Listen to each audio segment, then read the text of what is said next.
la modification de l'article 87 qui, bien avant même d'arriver à l'Assemblée nationale, avait déjà suscité moult commentaires. Vous aviez parlé tout à l'heure de l'ancien député Doudou Wade. On a vu également la contribution de Thierno Bokoum, ancien député. On a vu des députés à l'Assemblée nationale qui ont vite fait de réagir sur ce projet de loi et surtout cette modification de l'article 87 de la Constitution. Mais ce qu'on retiendra in fine, c'est que ceux qui ont été partie prenante du dialogue national, du dialogue politique, ont estimé que ce n'est pas un sujet qui a fait consensus. C'est-à-dire que tous les autres sujets ou toutes les autres modifications qui seront apportées, par exemple le code électoral, le code pénal et peut-être même une partie de la Constitution, puisque par exemple concernant le pourcentage du parrainage de 0,6 à 0,8%, cela a été également l'objet d'un consensus. Tous les autres projets ou toutes les modifications qui seront apportées ont fait l'objet d'un consensus autour du dialogue national.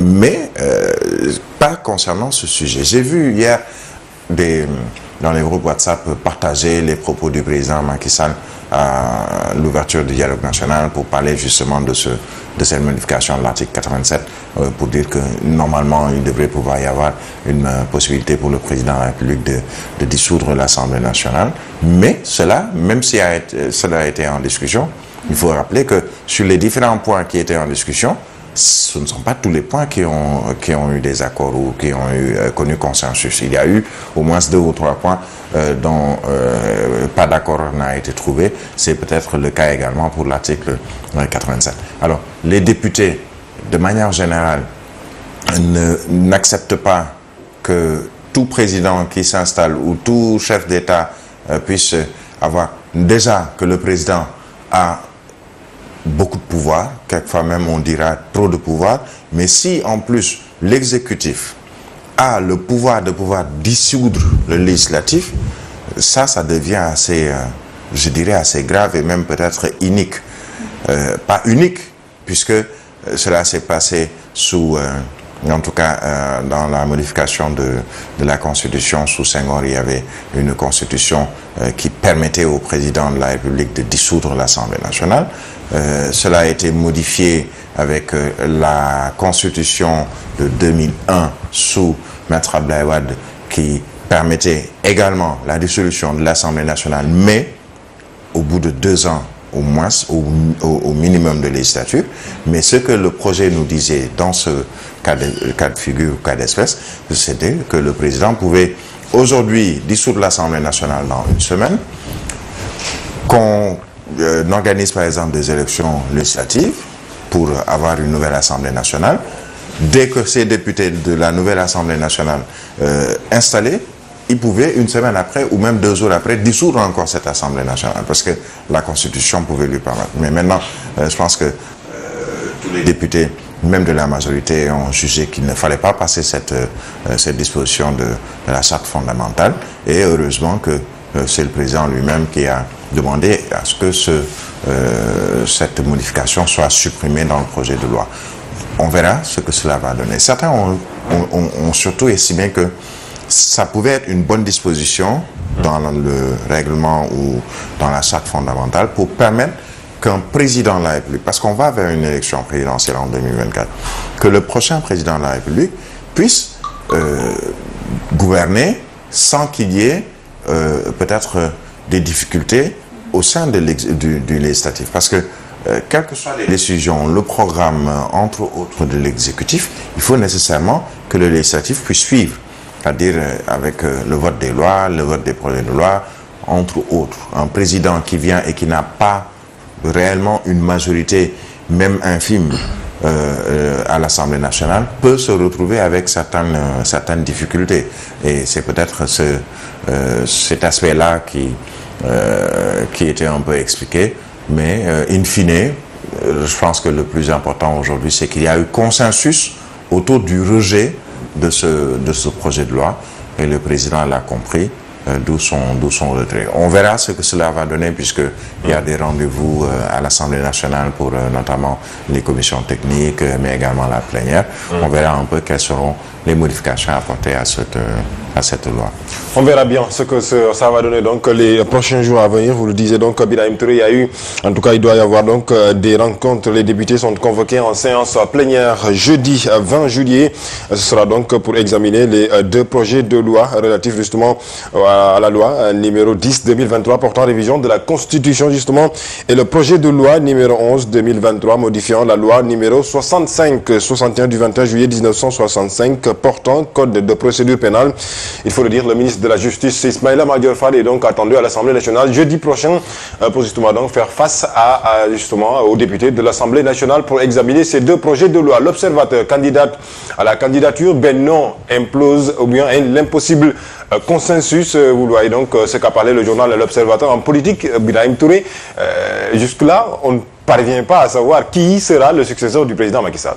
C'est la grande interrogation, mais surtout, est-ce que ce propos qu'on prête à la conférence des leaders de Benno Bokk Yakaar, donnant carte blanche à Macky Sall pour choisir le prochain candidat de la coalition, est-ce que cela va prospérer, puisqu'on voit déjà que au sein de Benno, des partis comme le Parti Socialiste, enfin même pas le parti, mais un des membres du Parti Socialiste, et qui n'est pas des moindres puisqu'il s'agit du porte-parole du Parti Socialiste, Abdoulaye Wilane, qui estime qu'aujourd'hui il faudrait que le Parti Socialiste puisse choisir un candidat en son sein, et que donner carte blanche, ce n'est pas au secrétaire général du parti ou au secrétaire général national du parti de dire non, je donne carte blanche. Il faut d'abord qu'on en discute au sein des instances du parti avant de pouvoir dire si effectivement on donne carte blanche au président Macky Sall, président de la coalition Benno Bokk Yakaar, pour choisir un candidat. Le parti AFP, bon, on sait que Alioune Sarr est, même si en marge aujourd'hui du parti, est candidat à la candidature. Quelle sera la suite avec le reste du parti AFP? Mais il y a également ces autres partis politiques, bon, disons peut-être de moindre envergure, mais quand même des partis qui ont leur importance dans Benno Bokk Yakaar, qui vont également vouloir savoir un peu comment les choses vont se passer. Mais quand on parle aujourd'hui de consensus et on met par exemple à la une du quotidien L'Observateur Benno, moi je pense plus c'est plus le manque de consensus au sein de l'APR, pas de Benno de manière générale, mais de l'APR, le parti peut-être majoritaire au sein de Benno Bokk Yakaar, puisqu'on annonce plusieurs candidats à la candidature au sein de l'APR. On a vu par exemple avec cette photo de l'Observateur, ce sont des noms que l'on entend depuis déjà quelques jours. Amadou Ba, effectivement, et même logiquement, dira-t-on. Abdoulaye Daouda Diallo, logiquement également, on l'entend depuis un certain temps. Abdoulaye Diouf Sarr également, qui pendant une période a préféré se ranger un peu, rester à l'Assemblée nationale en tant que député, ensuite sorti de l'Assemblée nationale pour hériter d'un poste de direction. Mais il y a également, et pas des moindres, le directeur de la Caisse de dépôt et de consignation, Mambo Diaw, qui a quand même également son mot à dire dans cette affaire, puisque si vous prenez les quatre aujourd'hui que l'on montre dans l'Observateur, et peut-être qu'ils sont dans la tête de plusieurs autres Sénégalais concernant l'affaire, mais les quatre vous diront, bon écoutez, moi Amadou Ba, je suis quand même Premier ministre, je suis dans la politique depuis belle lurette, mais surtout je suis un des fidèles lieutenants de Macky Sall. L'autre, à savoir Abdoulaye Daouda Diallo, très proche également de Macky Sall, politiquement il a également une base, surtout dans le Nord, dans le Podor, entre autres. Abdoulaye Diouf Sarr, on vous dira que peut-être qu'il a perdu du terrain depuis quelque temps, en tout cas pour ce qui concerne Dakar et surtout Yoff, Cambérène, entre autres. Donc cette zone-là, mais surtout Yoff, on dira qu'il a perdu du terrain, puisque durant les dernières élections, c'est pas seulement lui, mais c'est l'APR, c'est Benno qui a perdu pas mal de terrain. Mais on dira par exemple que Mambo Diaw a quand même su gagner du terrain et gagner la sympathie de pas mal de Sénégalais, surtout dans son fief, à Kolda et ailleurs, et qui également est sur le plan politique a encore peut-être il y a plusieurs candidats à la candidature au sein de Yewwi Coalition. Est-ce que ça va faire, disons, poser problème à Yewwi? Pour le moment, pas encore, mais ce qui est valable pour Yewwi, il l'est aussi pour Benno, peut-être de moindre envergure pour Wallu, puisqu'on sait que Wallu, peut-être le parti, vraiment le principal parti le plus fort dans un Wallu, c'est le PDS, et le PDS depuis belle lurette. Il n'y a pas ce débat autour de qui est candidat, qui n'est pas candidat, puisque